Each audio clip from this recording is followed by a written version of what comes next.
la fin d'année a été rythmée au niveau de la politique nationale par l'adoption du projet de loi de finances 2026 pour la sécurité sociale. Nous le disons tout net, malgré les discours de certaines formations politiques, ce budget va continuer d'aggraver la situation dramatique que nous connaissons toutes et tous depuis des années. En effet, la situation continue de se dégrader sur le terrain en Côte d'Armor.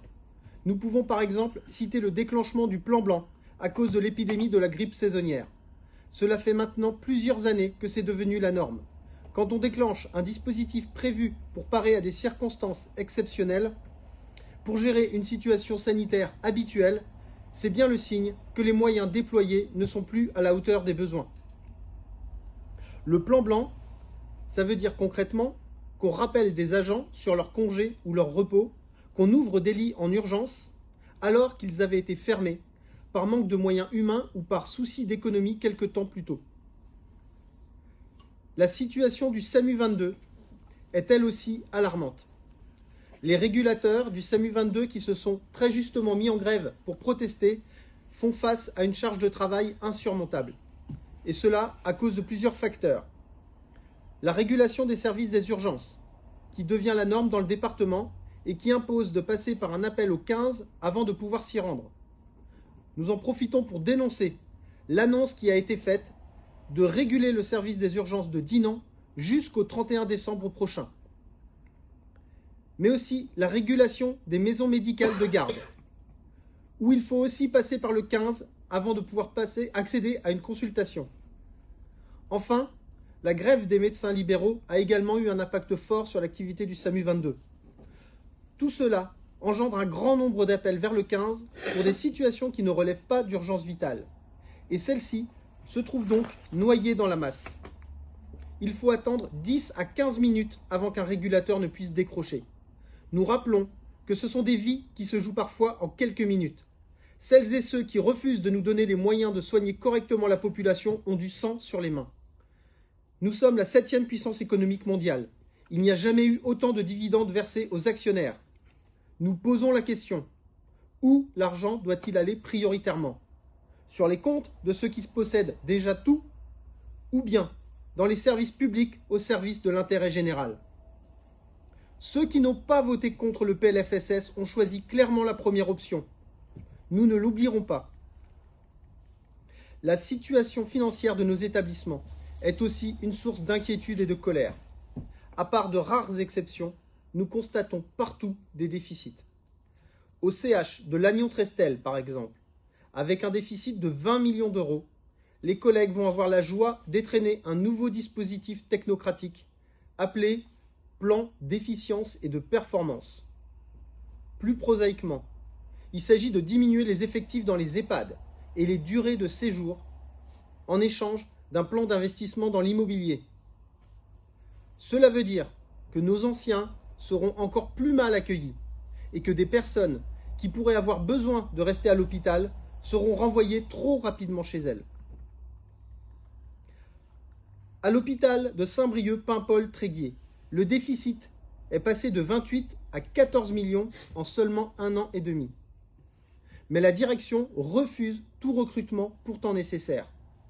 Cela montre bien que les redressements financiers se feront sur le dos des soignants et des patients.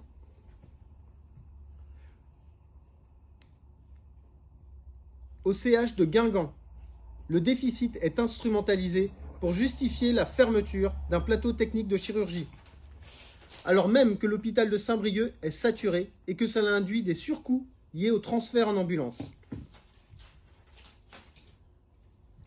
Au CH de Dinan, cela fait 5 ans qu'il n'y a plus de plan d'investissement et le matériel est donc logiquement dans un état déplorable.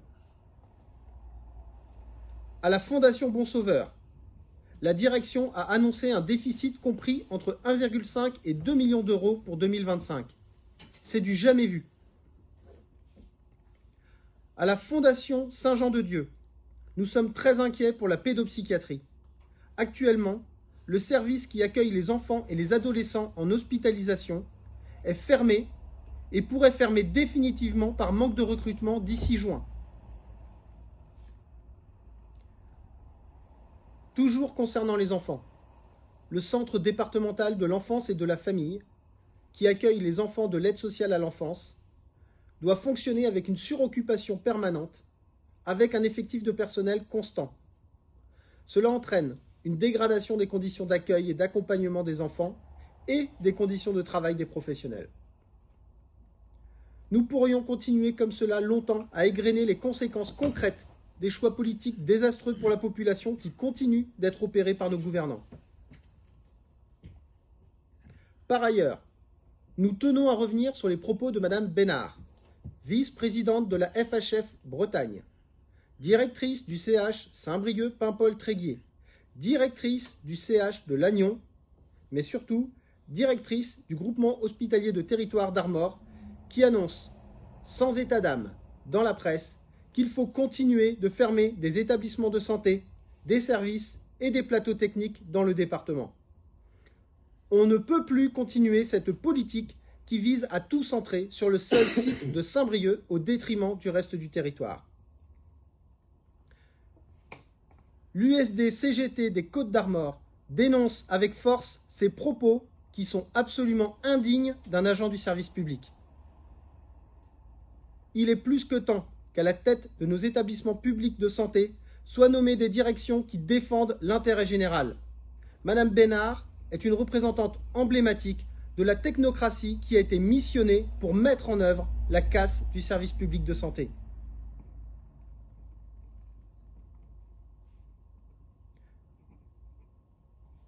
L'USD-CGT Santé et Action sociale des Côtes-d'Armor ne se résigne pas face à la casse méthodique de notre système de santé et de notre sécurité sociale.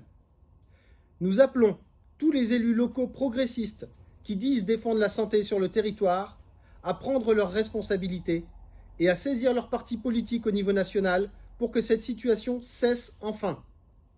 La CGT porte de nombreuses propositions pour reconstruire notre sécurité sociale et notre système de santé. Nous nous tenons à leur disposition pour en échanger. La santé est la principale préoccupation des Français.